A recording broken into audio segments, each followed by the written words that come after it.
বছর প্রতিমাটা কিন্তু অপরূপ সুন্দর হচ্ছে এবং অবশ্যই প্রতিমাটার যে স্ট্রাকচার সেটা দেখে বোঝা যাচ্ছে যে প্রতিমা কিন্তু সাবেকিয়ানা হতে চলেছে। উপর দিকটা তোমাদেরকে ভালো করে দেখায়, যেখানে কিন্তু কাজটা অলরেডি কিন্তু ফিনিশ হয়ে গেছে, কিন্তু বাঁশের জন্য এই মুহূর্তে একটু হালকা গার্ড তোমরা দেখতে পাচ্ছ, কিন্তু এই জায়গাটা কিন্তু কাজ অলরেডি অনেকটাই ফিনিশ হয়ে গেছে। এগুলো কিন্তু চূড়াতে বসবে, সেটা দেখেই বোঝা যাচ্ছে। এবং হ্যালো গাইস, কেমন আছো? আশা করি ভালো আছো, সুস্থ আছো। তো যাই হোক, পুজোর কিন্তু বাকি কিন্তু আর মাত্র কিন্তু কয়েকটা দিন, আর একদম ঢাকে কাঠি কিন্তু অলরেডি যদি বলতে পারো অফিসিয়ালি পড়ে গেছে। 1 তারিখে ইউনেস্কো হেরিটেজের যে মিছিলটা ছিল সেই দিনকেই কিন্তু চলে এসেছি নেতাজি কলোনি লোল্যান্ডসের পুজোর প্রস্তুতি তোমাদের দেখানোর জন্য। আর কিভাবে আসবে সেটা তোমাদেরকে একবার বলে দিই। বরানগর মেট্রো থেকে নেবে, আমি মেট্রো থেকে এসেছি, মেট্রো থেকে নেমে কিন্তু অটো করে বরানগর থানার সামনে কিন্তু নামলাম। থানার সামনে নেমে কিন্তু ঠিক সোজা রাস্তা দিয়ে সোজা চলে এলে তোমরা এখানে দেখতে পাবে বরানগর মোহন গার্লস হাই স্কুল আছে। তো এই গার্লস স্কুলের ঠিক একটু এগিয়ে গেলেই তোমরা এখান থেকে দেখতে পাবে নেতাজি কলোনি লোল্যান্ডসের যে পুজোটা হচ্ছে। তো আমি তো এখন সামনে অলরেডি চলে এসেছি, একদম সামনে যাব, তারপরে তোমাদের সাথে আবার দেখা হচ্ছে এবং বিভিন্ন অ্যাঙ্গেল থেকে তোমাদেরকে মণ্ডপটা ঘুরিয়ে দেখাবো। তারপরে তো এখানকার মেম্বারের সাথে কথা বলে জেনে নেবো এই পুজোর সম্বন্ধে। তো চলো বিনা স্কিপ করে ভিডিওটা দেখতে থাকো।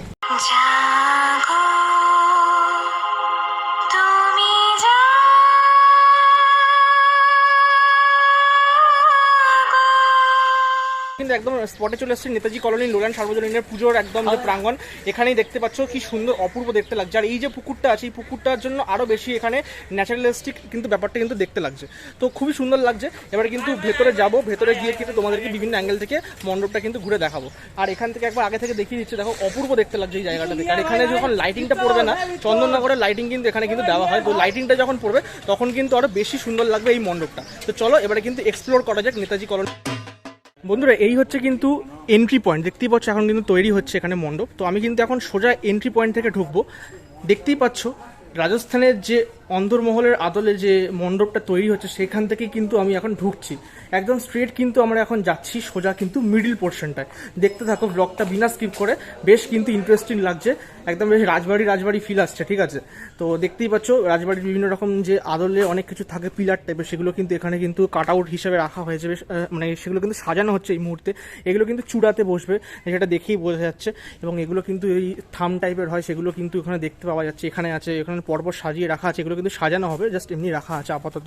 তো এখানে এগুলো সব দেখতে পাচ্ছ, অনেক কাজ কিন্তু এখনো বাকি আছে। বাট এছাড়াও কিন্তু তোমরা মণ্ডপটা দেখো, তোমরা এই মুহূর্তে ওপরের পোর্শনটা অপূর্ব দেখতে লাগছে। দেখো পুরো অন্দরমহল, অর্থাৎ রাজস্থানের যে রাজবাড়ির আদলে যে তৈরি হচ্ছে সেটা কিন্তু বেশ অপূর্ব দেখতে লাগছে।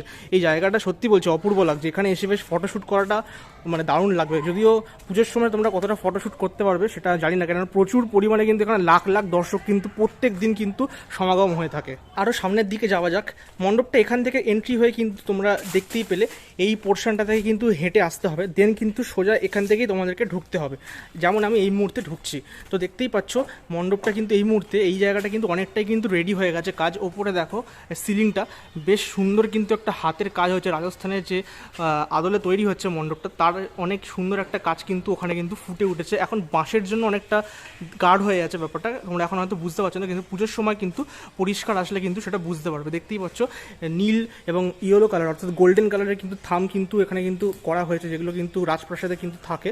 তো এইখানটায় মোটামুটি এই হচ্ছে স্ট্রাকচারটা কিন্তু গড়ে উঠেছে। আর এগুলো তো দেখতেই পাচ্ছ এখন অনেক কাজ বাকি আছে, এগুলো কিন্তু মোটামুটি দেখে মনে হচ্ছে চূড়ার দিকে বুঝতে পারে। তো সেটা দেখা যাক কি হয়। এবার চলো সোজা গেলে কিন্তু আমরা প্রতিমাটা দেখতে পাবো। দেখতেই পাচ্ছ এখানে কিন্তু প্রতিমা কিন্তু তৈরি করা হচ্ছে, আর প্রতিমা শিল্পী কিন্তু সৌরভ দত্ত, আর তিনিই কিন্তু এই মণ্ডপের মূল কারিগরি এবং তার সাথে কিন্তু প্রতিমাও। দেখতেই পাচ্ছ প্রতিমাটা কিন্তু অপরূপ সুন্দর হচ্ছে এবং অবশ্যই প্রতিমাটার যে স্ট্রাকচার সেটা দেখে বোঝা যাচ্ছে যে প্রতিমা কিন্তু সাবেকিয়ানা হতে চলেছে। এবং এখানে কিন্তু পেছনে চালচিত্রও থাকবে, এবং সেটা নিয়ে আমার যেটুকু আইডিয়া সেটা কিন্তু প্রায় 10 ফুট বা তার বেশিই হবে, হয়তো তার বেশিই হবে, 10 ফুটের বেশিই হবে এটা। আর এই হচ্ছে মেন জায়গাটা যেখানে কিন্তু অ্যাকচুয়ালি পুজোটা হবে। এই হচ্ছে কিন্তু দেখো একদম রাজপ্রাসাদের আদলে। উপর দিকটা তোমাদেরকে ভালো করে দেখায়, যেখানে কিন্তু কাজটা অলরেডি কিন্তু ফিনিশ হয়ে গেছে, কিন্তু বাঁশের জন্য এই মুহূর্তে একটু হালকা গার্ড তোমরা দেখতে পাচ্ছ, কিন্তু এই জায়গাটা কিন্তু কাজ অলরেডি অনেকটাই ফিনিশ হয়ে গেছে এবং কিছু টাচ আপের কাজ এই মুহূর্তে চলছে, দাদারা কাজ করছে। দেখতেই পাচ্ছ এখানে অনেক জিনিসপত্র কিন্তু এখানে রাখা আছে, দেখো সেটা। আর এখান থেকে কিন্তু এক্সিটের জন্য তোমরা মানে একদম তোমরা যে এন্ট্রি করলে ওইখান থেকে এসে কিন্তু প্রতিমাটা দেখবে, দেন কিন্তু এখান থেকে এক্সিট হয়ে যাবে। তো নেতাজি কলোনি লোল্যান্ড সার্বজনীনের কিন্তু অন্যতম একজন মেম্বার। তোমার নামটা যদি বলো। আমার নাম সৌরভ বোস। আচ্ছা, তো এই যে পুজোটা, এটা তো অনেক নাম করা পুজো, অনেক বড় পুজো, তো এবছর কি চমক দিতে চলেছো তোমরা? এই বছর রাজস্থানের অন্দরমহল, রাজস্থানের অনেকগুলো থিম নিয়ে এটা অন্দরমহল থিম বলে এটা হচ্ছে। মিক্স আপ আছে। হ্যাঁ, মিক্স আপ আছে। আচ্ছা এমনি প্রতিমা আমাদের যেমন হয় প্রতিবার তেমনই হবে, আচ্ছা। আলাদা করে সেটা সাবেকিয়ানা, বলার নেই, সাবেকিয়ানা, সেটা সাবেকিয়ানা, সাবেকিয়ানার প্রতিমা। সাবেকিয়ানাতেই হবে। হুম। আর বাকিটা মানুষ আসবে, মানুষ দেখবে। আচ্ছা, বেশি কিছু বলার নেই। না। আচ্ছা, তো আমি তো মণ্ডপটা ঘুরে, সারপ্রাইজই থাক। সারপ্রাইজ থাকবে। মণ্ডপটা আমি ঘুরে দেখালাম, বেশ কিছু কাজ হচ্ছে মণ্ডপে, কারুকার্য আছে। তো রাজস্থানের যে তুমি বললে যে রাজবাড়ির আদলে হচ্ছে, তো বেশ সেটা মানে কি বলবে এই ব্যাপারটা নিয়ে? এই ব্যাপারটা নিয়ে আমাদের যে প্রধান উদ্যোক্তা শ্রী দিলীপ নারায়ণ বসু, হুম মহানগরের ভাইস চেয়ারম্যান, উনি এটার মেন উদ্যোক্তা। আচ্ছা তাছাড়াও এখানে আমাদের সাংসদ শ্রী সৌগত রায় মহাশয় এবং বিধায়ক শ্রী তাপস রায় মহাশয়, এনাদের একটা যৌথ টিম ওয়ার্ক উদ্যোগে। হ্যাঁ, একদম পুরোটাই টিম ওয়ার্ক, মানে কারোরই একার নয়, কারোরই দোকান নয়, পুরো ব্যাপারটাই টিম ওয়ার্ক। আজ 33 বছর ধরে এটা চলে আসছে এবং মেনলি ক্যাপ্টেন হিসেবে আমার দাদাই কাজ করে যাচ্ছে, বাকিটা টিম তো রয়েছেই। তোমার নামটা, যদি দাদার নামটা একটু মেনশন করো। দাদার নাম হচ্ছে দিলীপ নারায়ণ বসু, আচ্ছা আচ্ছা, বর্ণনগর ভাইস চেয়ারম্যান। আচ্ছা। তো মণ্ডপটা তুমি তো সবকিছু বলেই দিলে আপাতত, তো বাকিটা তো দেখতে হবে দর্শকদের এসে। তো কবে উদ্বোধনের চিন্তা ভাবনা আছে? এখনো ন্যাচারালি মহলার পরেই হবে, আচ্ছা, আশা করি। সেটাই কি ন্যাচারালি হয় প্রত্যেক বছর? হ্যাঁ, তাই হয়। এবং তারপরে তো এখন সোশ্যাল মিডিয়া আছে, এখানে জানিয়ে দেওয়া হবে। আচ্ছা, তো দর্শকদের উদ্দেশ্যে কি বার্তা দেবে? কেননা 2 বছর করোনা ছিল, সেভাবে মানুষ এনজয় করতেও পারেনি বেরিয়ে। করোনার সময় মানুষ এসছে, আমাদের ওখানে বড় জায়ান্ট স্ক্রিন লাগানো ছিল, কারণ যে মুহূর্তে সরকার থেকে অর্ডার এসেছিল যে মণ্ডপের ভেতরে ঢুকতে দেওয়া যাবে না, বাইরে থেকে জায়ান্ট স্ক্রিন লাগাতে হবে, তো ওইভাবেই জায়ান্ট স্ক্রিন লাগানো ছিল। গতবার তো এমনভাবে পুজো হয়েছে যে মানুষ ওপার থেকেও যাতে দেখতে পারে, কোভিডের টাইমে যাতে জলাশয়ের ওপার থেকে, জলাশয়ের ওপার থেকেও যাতে মানুষ দেখতে পারে, সেরকমও একটা থিম ছিল। তো এইবার একটু ডিফারেন্ট থিম হয়েছে। এবার একটু আবদ্ধ। সব থেকে বড় কথা, কোভিড হোক আর যাই হোক, মানে বাঙালির দুর্গাপুজো হচ্ছে একটা বিশাল বড় ইমোশনের জায়গা। একদম ঠিক আছে, ইমোশনটাকে কোনো কোভিড কোনো কেউ আটকে রাখতে পারেনি, পারবেও না। তার সাথে এবারে আবার ইউনেস্কো হেরিটেজের তকমা জুড়েছে।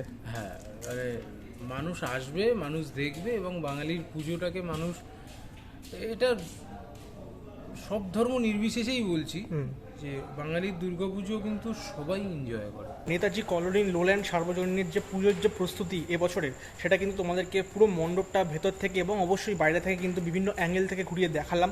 আর কেমন লাগলো সেটা কিন্তু অবশ্যই কমেন্ট বক্সে কিন্তু জানাতে ভুলো না। আমি কিন্তু এই মুহূর্তে কিন্তু বেরিয়ে যাচ্ছি মণ্ডপ থেকে, আর পুরো মণ্ডপটা কিন্তু তোমাদেরকে বুঝিয়েও দিলাম। আর এখানকার মেম্বার যিনি ছিলেন তার সাথে কিন্তু কথা বলে জেনে নিলাম যে কি হচ্ছে না হচ্ছে।